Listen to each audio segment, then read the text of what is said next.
नारायणं नमस्कृत्य नरं चैव नरोत्तमं देवीं सरस्वतीं व्यासं ततो जयमुदीरयेत।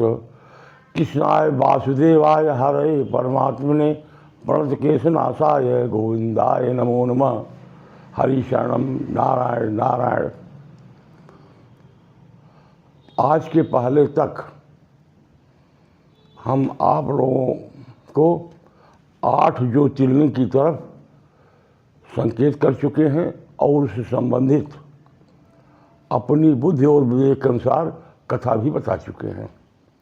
आज हम आपसे 9वें ज्योतिर्लिंग की चर्चा करेंगे। 9वें ज्योतिर्लिंग है वैद्यनाथ, बाबा वैद्यनाथ। हमारे यहाँ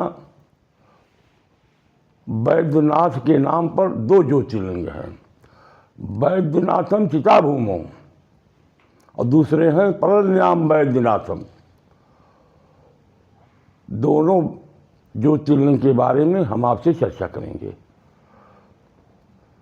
हमारे उत्तर भारत, पूर्व भारत, भारत का अधिकांश हिस्सा जो है वो वैद्यनाथ चिताभूमो को ज्योतिर्लिंग की मान्यता देता है, लेकिन दक्षिण भारत के लोग जो हैं वो परल्याम वैद्यनाथम के नाम पर वहाँ का महत्व देते हैं। वैद्यनाथम चिताभूमो ये शिवपुराण से संबंधित है और परल्याम वैद्यनाथम आज शंकराचार्य के द्वारा कहा गया है। कथानक ये है कि रावण जो था शिव की भक्ति में इतना तन्मय हो गया था, इतना तन्मय हो गया था कि उसने कैलाश पर्वत पर एक गड्ढा खोद दिया और उसमें बहुत सारी लकड़ियों को रख दिया, काफ़ी लकड़ी इकट्ठा कर दिया। अब बगल में एक ज्योतिर्लिंग तो नहीं था, एक शिवलिंग की स्थापना कर दिया, एक पार्थिव शिवलिंग बना दिया। शिवलिंग की पूजा किया, कोर्सों प्रकार से पूजा किया और उसके बाद अपना एक एक सिर उस अग्निकुंड में काट कर डालना शुरू कर दिया। जो गड्ढा बनाया था, लकड़ी डाल दिया था, उसमें अग्नि प्रज्वलित किया। उसके बाद अपना एक एक सिर काट कर डालने लगा। 11 सिर 11 दिन में काट कर डाल दिया। 12वां सिर जब काटने को हुआ तो भगवान शंकर प्रकट हो गए। वैसे शंकर भगवान बहुत जल्दी प्रसन्न होते हैं, लेकिन चूंकि वो ब्राह्मण होकर राक्षस बुद्धि को प्राप्त हो गया था, उसका उद्देश्य जनहिताय नहीं था बल्कि लोगों को दुख देने के लिए था। इसलिए भगवान शंकर विलंब से प्रसन्न हुए और उससे बोले कि बेटा वर मांगो, क्या चाहते हो?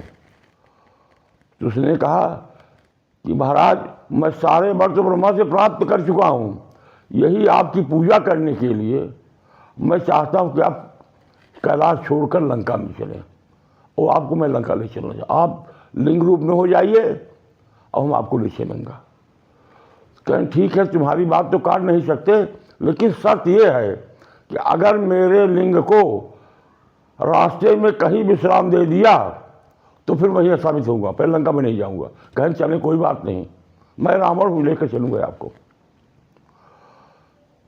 शिव कुछ ने ले लिया और लंका के लिए प्रस्थान किया।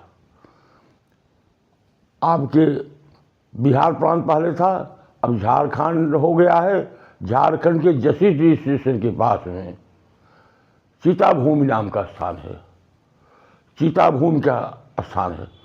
तो वो चिताभूमि पर पहुंचा तो वहाँ पर उसको बहुत तेज पेशाब लगी, मूत्र त्याग की इच्छा हुई। बहुत प्रयास किया कि मैं मूत्र न त्यागूं, लेकिन शिवलिंग हाथ में लेकर के मूत्र का त्याग कैसे करे। भगवान विष्णु ग्वाल बन करके आ गए। भगवान विष्णु ग्वाल बन के उन्होंने कहा कि क्यों परेशान लाइए, मैं लिए रहता हूँ, रखिएगा नहीं, और हम भी रखेंगे, लिए रहेंगे, लेकिन पेशाब करके आप दे दीजिएगा, हाथ पैर धो करके। राम ने कहा ठीक है। वो ग्वाल जो था भगवान विष्णु ग्वाल रूप में, उनको शिवलिंग दे दिया। और उसके बाद पेशाब करने के लिए बैठ गया। भगवान की ऐसी प्रेरणा कि उसकी पेशाब बंद ही नहीं हो रही है। घंटा बीता, 2 घंटा बीता, 4 दिन, यानी पेशाब उसकी बंद लगातार चल रही है। इसी लोग कहते हैं रावण की पेशाब हो गई, पेशाब जो है बंद ही नहीं हो रही है। कहीं जल्दी कीजिए, नहीं मैं रख रहा हूँ, हम दबा जा रहे हैं, शिवलिंग से लिए रहने की हमारी हिम्मत खत्म होते जा रही, मैं रख रहा हूँ अंत में उस ग्वाल ने शिवलिंग को ही रख दिया। यार उसका रखना कि रावण की पेशाब भी बंद हो गई। तो रावण पेशाब करके उठा, अगल बगल देखा तो कहीं जल नहीं दिखाई दिया। तो क्रोधित था, वही बगल में से बिलात पटका बड़े जोर से, पृथ्वी फाट गई, वहीं से जलाशय बन गया, जलाशय निकल गया, सरोवर, छोटा मोटा तालाब। उसने वहाँ पर हाथ पैर धोया, अब फिर सोचा कि उस शिवलिंग को उठा करके हम ले चले लंका में। वहाँ जब उठा रहा है तो उठ ही नहीं रहा है वो। अब वहाँ पर भगवान स्थापित हो गए, अब वहाँ से उठ नहीं रहा है लिंग वो। तो गुस्से में आकर के उसने न आओ देखा था, अंगूठे से दबा दिया, थोड़ा और लिंग नीचे चला गया। और उसके बाद फिर वहाँ से चला गया लंका में। सारी बात मंदोदरी से बताया, सारी बात मंदोदरी से बताया। वही लंका की ले जाते समय जो शिवलिंग स्थापित हो गया था वहाँ पर, वही बैद्यनाथ ज्योतिर्लिंग कहलाया, वही बैद्यनाथ ज्योतिर्लिंग कहलाया। और चिताभूमि नाम क्यों पड़ा उस स्थान का? माता सती की लाश को लेकर के जब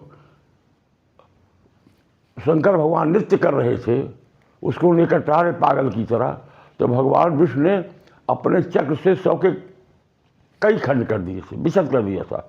तो वहाँ पर माता सती का हृदय गिरा था। हृदय तो शरीर का सबसे महत्व चीज जो है वो हृदय होती है। तो जहाँ हृदय गया था वही शंकर जी ने, भगवान शिव ने सती का दाह संस्कार किया था, क्रियाक्रम किया था। इसीलिए उस स्थान का नाम चिताभूमि रखा गया था।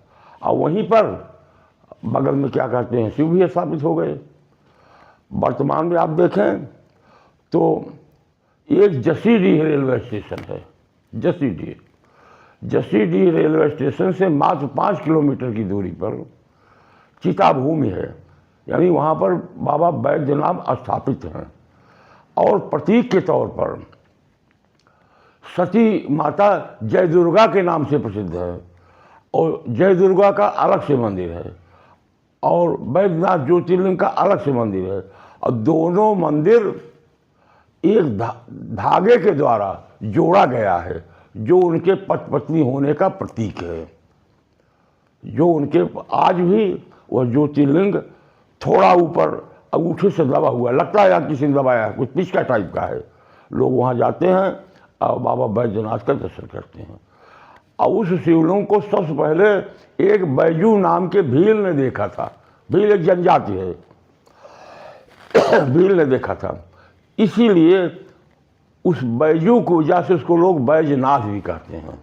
देवताओं ने जिनका नाम दिया वो बैद्यनाथ किया। जो लोग किसी भी रोग से पीड़ित हैं, किसी भी साल, वो बाबा बैद्यनाथ जाते हैं और उनको आराम मिलता है, रोग से मुक्ति मिलती है। और जो बैजनाथ नाम पड़ा वो बैजू भील की वजह से पड़ा, उसी से पहले यह था। और मंदिर का पहला पुजारी था, कालांतर वहाँ धीरे धीरे मंदिर बन गया, आज भी विद्यमान है। ये रही आपका बैद्यनाथम चिताभूमौ का इतिहास। अब आपको ले चलते हैं परलन्याम बैद्यनाथम। परलन्याम बैद्यनाथम ये दक्षिण भारत में नागपुर से आगे एक परभनी रेलवे स्टेशन है। Parbhani railway station, Parbhani railway के स्टेशन के आगे एक परली बैजनाथ नाम का रेलवे स्टेशन पड़ता है। उस स्टेशन के बगल में ही कुछ दूरी पर 4 या 5 किलोमीटर दूरी पर एक पहाड़ी पर एक ज्योतिर्लिंग स्थापित है, जो कई सीढ़ियों चढ़ने के बाद दर्शन होता है, कई सीढ़ियों बाद चढ़ने में दर्शन होता है। वहाँ पर भी एक बैजनाथ नाम का ज्योतिर्लिंग है। वो बैजनाथ नहीं है, वो बैजनाथ नाम का। वहाँ के लोग कहते हैं कि रावण द्वारा जो शिवलिंग लिया जा रहा था यही स्थान है जहाँ पर स्थापित हो गया था। इस प्रकार से मान्यता के अनुसार वहाँ की परलयाम बैजनाथम, परली में बैजनाथ स्थापित हैं, और शिव पुराण के अनुसार बैजनाथम चिताभूम ये झारखंड में स्थापित हैं। ये आपके 9 ज्योतिर्लिंग रहे और उनकी ये कथा रही, और यही उनकी मंदिर की स्थिति रही।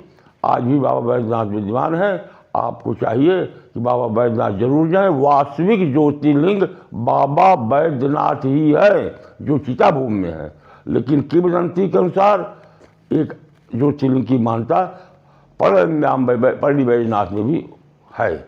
आप चाहें तो दोनों जगह जा सकते हैं, अन्यथा आप जसीडीह के पास जो झारखंड में है बैजनाथ, वहाँ जाकर ज़रूर दर्शन करना चाहिए। जय श्री कृष्ण, जय महादेव।